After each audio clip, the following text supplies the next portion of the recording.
Hey everyone, it's Stacia, the daughter of the mother-daughter duo for Dixie Double.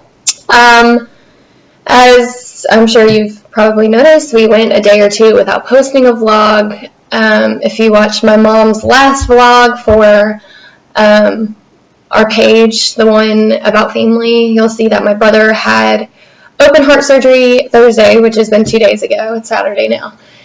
And so she's been up there in Seattle dealing with that and getting him through recovery, and the surgery went pretty well, and he's recovering great and as well as expected when you have such a major surgery. So she's been up there dealing with that, and I've been down here dealing with epilepsy with some seizures and stuff. And anyway, today was the day I was getting back on my feet here a little bit after all of that, and gonna do a vlog.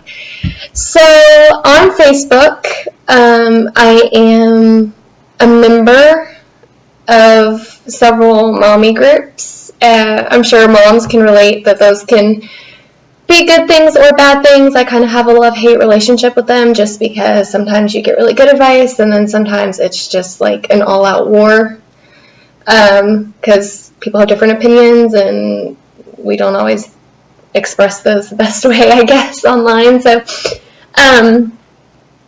and I was just remembering when my girls were in the NICU and some of the hardest things during that time that were said to me, or things that people were inquisitive about that maybe were inappropriate and they didn't realize it. And so I got to thinking that obviously that while my situation was, my whole world, I'm not the only one in the world with that situation. And so I decided to go to the board and ask other moms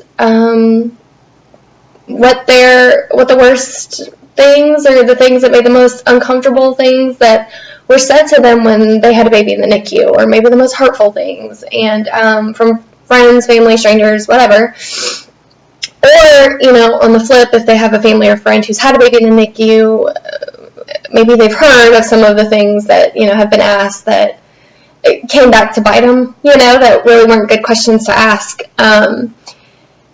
Because the NICU is one of those situations where people are just naturally curious and inquisitive, but there is a level of appropriateness that sometimes people don't meet, and sometimes they're just plain bad manners, And so I'm going to talk a little bit about some of the worst things that have been said, maybe some things to say instead if you're curious about someone who has a baby who's being hospitalized, and maybe kind of just offer some insight. I'm naturally very thin. I'm blessed in that way. I just, having babies didn't really change that, but part of that was because I wasn't pregnant for the bigger months for my last two, because they were both born as micropreemies. So one of the things that people said to me that maybe really wasn't so helpful was, hey, at least you didn't go through the bigger parts of pregnancy and gain all that weight. And it was sort of like, hey, I know your baby has all these issues, but at least you can fit in your jeans. No, that's not helpful. Of course, any mother would probably attest that she would rather gain 400 pounds than see her baby on a ventilator.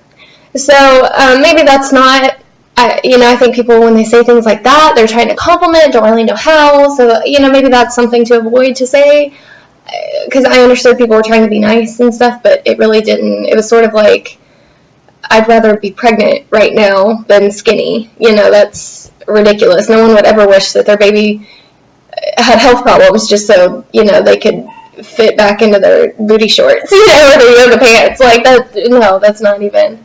And along with that, too, is some moms have said, too, that people told them that, hey, at least you weren't pregnant then into the summer if they had a baby due in August and the baby came in April.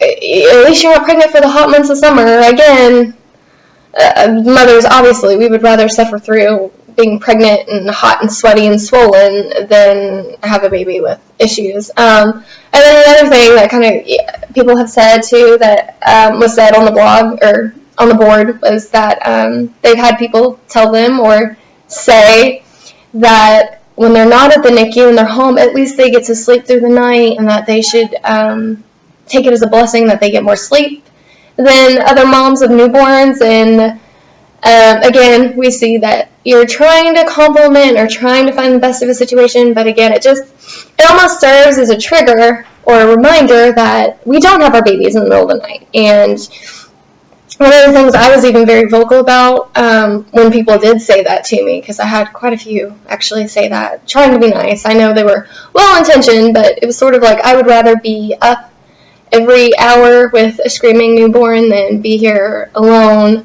with an empty bassinet and having other people take care of your baby. The NICU kind of strips you of your freedom a little. I mean, not a little bit. I say that a lot. You carry this baby and you expect, a friend of mine, she blogged about, that expectation we have. I've carried this baby for this amount of time. It's my baby.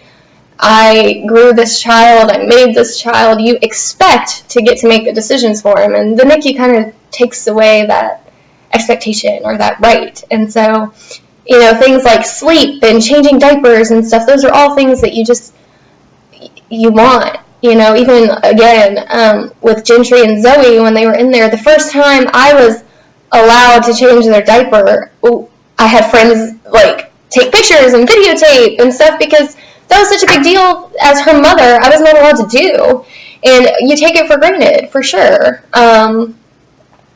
It's just, diaper changing is a chore, and really it's a blessing, that you get to do that with your child. So definitely things like that, saying that at least you don't have to change all their diapers or be up with them through the night, or of course, we would rather be doing that. So it's not, if anything, that just kind of stings, serves as a reminder that we don't get to do those things with our child.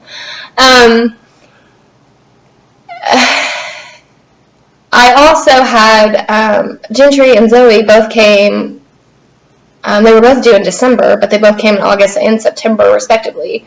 So they were due around Christmas, and everyone, oh, your baby, they're going to not get as many gifts on Christmas or whatever. So when they were born early, one of the ways people tried to comfort me was by saying, well, at least they don't have their birthday on Christmas anymore. It's like, okay, but they're strapped to a ventilator and have to be tube fed right now because their birthday isn't on Christmas anymore. That doesn't help either. Definitely don't remind a NICU mom about when her due date was, because that's a goal that she didn't get to meet, and as a result, her baby's suffering and she's suffering, and it's traumatic, and all those sorts of things. One of the things you have to do when you are consulting and consenting for an emergency labor to deliver a severely premature child is do not resuscitate, and then immediate plans for the child's passing, to have prayer over the child's body or things like that. There are people who have absolutely had to do that, and that's terrible, and I can't relate to that, and I'm really sorry that you've had to do that. But one of the things you do in the NICU when you prep for that is sign the consent forms to do that.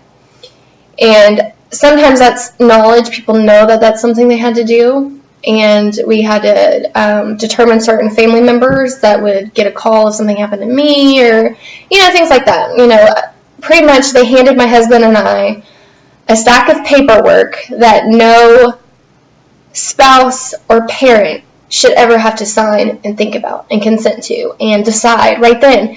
And they're literally scrubbing your belly, or getting you into stirrups if you have a vaginal labor. I had emergency C-sections, but if you have an emergency vaginal labor, those happen too sometimes, and getting you into the stirrups, or they were cleaning my belly for my incision and having me sign these paperwork about what to do if my baby died. Then people, of course, who knew that's protocol, would ask me what I signed off for, or what our decision was as far as resuscitating or not, or those sorts of things.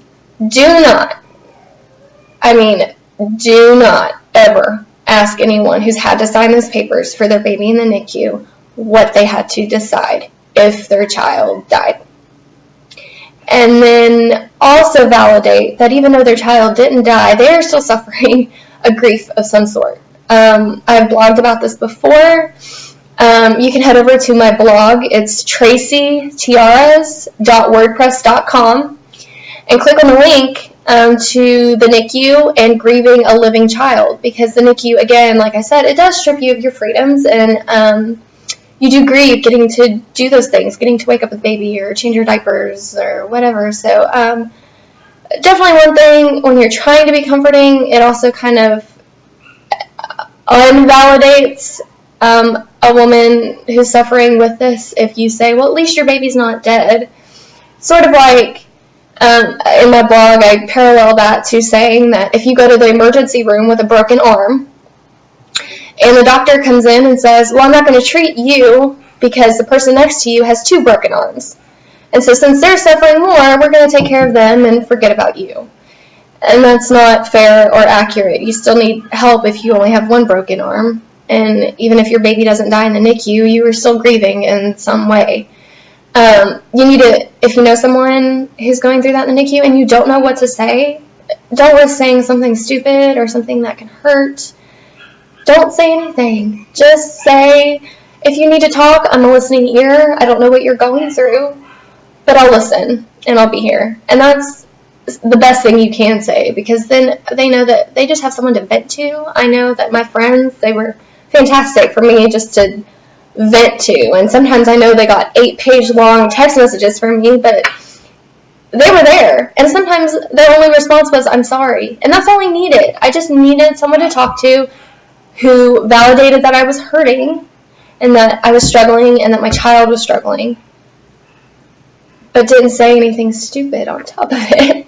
So definitely keep that in mind. And then post-NICU, come discharge day, we still go home. Yes, we have our baby, but we still don't have a lot of freedoms that other people get to do. You know, a lot of my mom friends, they got to strap their baby in a stroller and take them to a restaurant, a week or 2 after they were home from the hospital with, a 40-week baby or a full-term baby. And I don't get to do that, or I didn't get to do that. It's not really till the last 6 weeks or so that Zoe was even cleared to do that, and it's June, and she came home in December. We were very much holed up in the house, and we didn't have a lot of guests, and that's because they are premature. They have compromised immune systems, and they have delayed vaccines, medications that they can't take yet because of their size. So getting sick or whatever is a major feat, and it could potentially put them back into the NICU. That's actually a high probability if they get home and they get sick in their first 6 months is being readmitted. And that's nothing NICU moms ever want. Like, our goal when we leave the NICU is to never see that place again. That's not to say the nurses and doctors aren't great. For the most part, they are. But you are happy to say goodbye to them because that means that chapter's closed. And so when we get them home, we don't want to risk having them go back. You walk through the fire, you don't back up and go through it backwards. You don't want to do that. And so don't ask NICU mommies why they won't join you for lunch, or why they won't, like us, we couldn't take her to church. Don't ask them why they can't just take their baby in a stroller and go shopping, because every time you ask why, and you know the answer, you're just, again, it's just another stain. It's another scratch. It's another reminder, as if they don't already know or have enough reminders of what they're going through. So just kind of keep that in mind. Those things in mind, stupid things that people have said to me or other people I know personally, and it doesn't help. And like I said, sometimes your job as a family member or a friend or an acquaintance is not to solve the problem, because it can't be solved. They have to stay in the NICU and they have to be treated until they can go home, period. There's nothing anyone can do to really accelerate that process or make it better. It's just what it is. So just be a shoulder, be a listening ear, someone to vent to. Take them dinner. We had some friends bring us dinner, so I didn't have to cook. And so I could just take a meal, heat it up, and go back to the NICU. And, do things that enable them to spend more time with their child in the NICU. Things like that. Those are helpful things. And don't say silly things. It hurts. And then I guess just going forward, some advice for maybe NICU moms. Maybe you've come across this in the title on your search engine because you're currently going through it. All the silly things that people said that I've just talked about or whatever, don't let it get to you if you can help it. I know it serves as a reminder. It's really hard not to. I've cried hours and hours and hours when my kids were in the NICU over things that people just didn't understand what we were going through. More advice. We've had great doctors and nurses, but I had one nurse that wasn't so great. And you can always absolutely speak to a charge nurse or speak to the doctor, and you request your favorite nurses. You can always ask more questions. A lot of times things in the NICU go unanswered because parents are afraid to say anything. They just take what the doctor says because they're the doctor and they know, and you may not understand a procedure or a medication or a reason. You can always ask more questions, and I did. There were times I went up with questions on my phone that I thought about when I was home that I forgot to ask there, and I asked the charge nurse, and I asked the doctor, and, I asked more than one nurse and other friends who had gone through the NICU and stuff. So always know that you can always ask questions. If there's a nurse that you don't like or you don't get along with, you can always talk to the charge nurse and have that person taken off your child's shift. You can always request a new doctor. You can always request your own specialist to come into the NICU and consult and look. I did that with an ophthalmologist and a cardiologist. Just to have second opinions for very serious things. You can do that. It is your child. You are the advocate, and you are the voice for that baby. And sometimes people get it twisted and think that the doctors and the nurses are, and while they're there to help you with the best interest of your child, you ultimately are your child's biggest advocate and number one fan. And no one loves that baby in that NICU, in that incubator, in that little glass box more than its mom. So definitely know that you can ask questions and you can make decisions and you don't have to be pressured into anything. You can always wait to stall something unless it's an emergency procedure. You can always wait to stall something until you do more research and you're comfortable with it. There's always, you really have more power than I think sometimes hospitals even like you to believe you do. And don't let that be the case. Absolutely speak up. And really know that you're not alone. Prematurity happens to, right now I think it's about 4 in 10 births. There are babies who were born before 37 weeks who require stays in the neonatal intensive care units. And so really you don't have to look far to know someone who maybe they've not spent as long, maybe it's just a couple days that they've spent in the NICU, but maybe they had something different or similar happen that can trigger some advice to your baby. And then know that there are places you can go. There are resources if you have a child who's staying more long-term and you need more advice. Definitely comment here if you're a mom looking for anything, and I will personally get back to you. The comments below show up on my phone, so I'll get them almost as soon as you do it. So if you have any questions or anything, please feel free. And if I can't answer them, I'll put you in touch with someone I know who can. I'm still friends with some of the nurses that took care of my children in the NICU, and so I will put you in touch with them. Anything I can do to help you, and then if I can't do anything along the lines, always one of our biggest things and our favorite things that we've supported and actually given money to when we can, or when the opportunity has been presented, is March of Dimes.